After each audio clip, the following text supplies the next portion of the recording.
Продолжаем освещать самые заметные события. В студии Сергей Михедов. Здравствуйте. Вот главные темы выпуска. Госпожнадзор Якутии подвел итоги работы в уходящем году. Сколько пожаров выявили в регионе? Выросло число пьяных преступлений в Нерюнгринском районе. Озвучим статистику за этот год. И горячие танцы на Архангельском паркете. Состоялся традиционный турнир «Снежная румба» при поддержке дочерней компании «Алроса».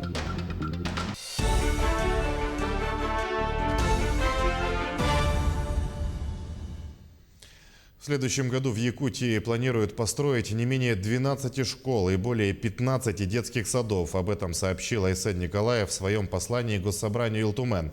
Говоря о задаче до 1932 года сделать регион лидером по конкурентоспособности человеческого капитала, глава отметил необходимость создания инфраструктуры.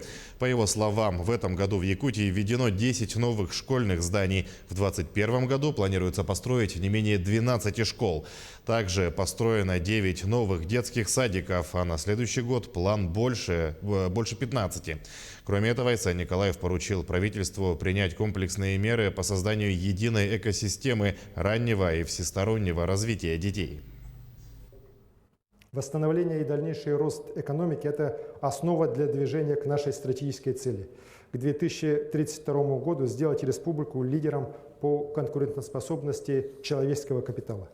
Говоря простыми словами, обеспечить социальное благополучие, здоровье, передовое образование каждого якутянина.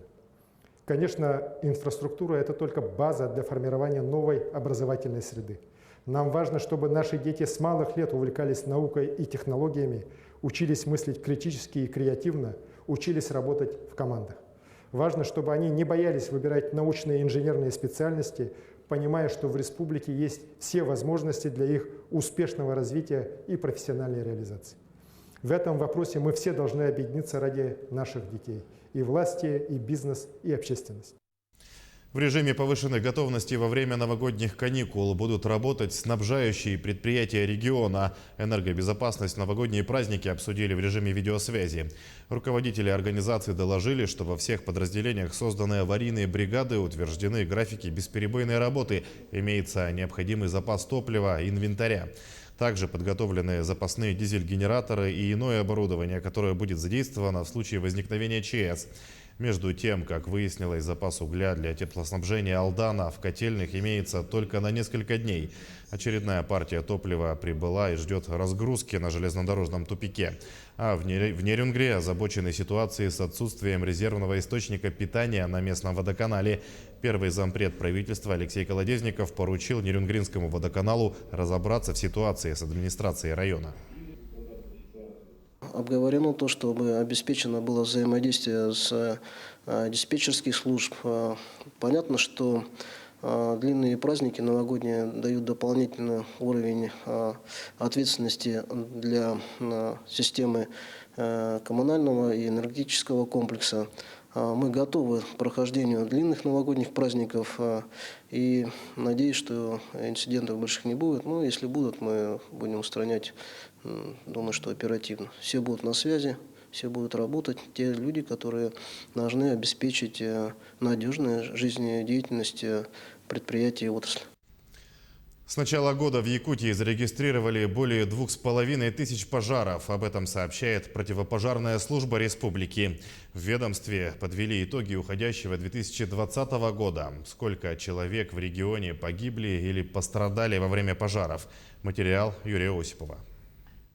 Пожарная часть номер 9 в Магане относительно новая, построена в 2015 году. На сегодняшний день личный состав части состоит из 16 человек. В зону ответственности части входит как весь поселок Маган, так и территория до 5-го километра Маганского тракта. В части работают все, как начальники караулов, так и водители, профессионалы. Недавно был произведен набор сотрудников пожарных, которые сейчас на данный момент уже частично прошли обучение и занимаются согласно своей должности. Также к ним входит отработка нормативов и выезжает на пожар с целью тушения и проведения аварийно-спасательных работ. Пандемия не обошла стороной и сотрудников противопожарной службы, внеся свои коррективы в их привычную работу. Изменился подход к организации и несению караульной службы. А именно, значит, дежурные караулы при заступлении на дежурство между собой не контактируют. Значит, личный состав находится в различных помещениях. Значит, проводится неоднократная в течение дежурной смены неоднократная дезинфекция помещений с использованием хлоросодержащих растворов, а также кварцевание кабинетов. По информации противопожарной службы республики, на территории Якутии дислоцируется 152 подразделения с общей численностью 2682 человека. Ее подразделениями охватывается 226 населенных пунктов.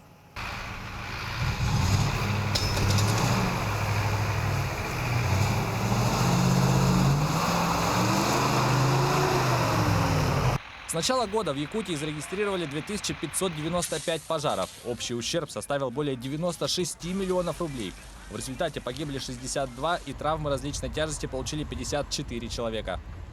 Основными причинами пожаров по-прежнему остаются неосторожное обращение с огнем, нарушение правил устройства и эксплуатации электрооборудования, нарушение правил устройства и эксплуатации печей.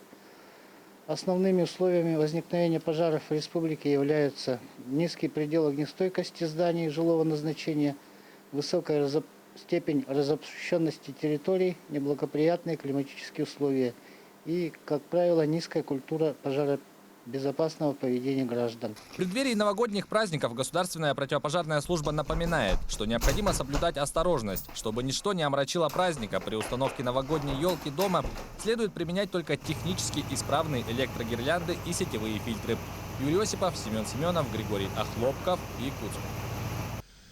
Число преступлений, совершенных в состоянии алкогольного опьянения, выросло в Нерюнгринском районе. По официальной статистике, за 11 месяцев текущего года всего совершено 842 преступления. Из них в пьяном состоянии 244. В прошлом году эта цифра за аналогичный период была меньше на 16. При этом число тяжких и особо тяжких преступлений осталось примерно на одном уровне, более 40. Кроме того, полицейскими из оборота изъято более 1 миллиона литров незаконной алкогольной продукции на общую сумму почти 550 тысяч рублей. К административной ответственности привлечены 2 юридических лица, 13 индивидуальных предпринимателей и 30 продавцов.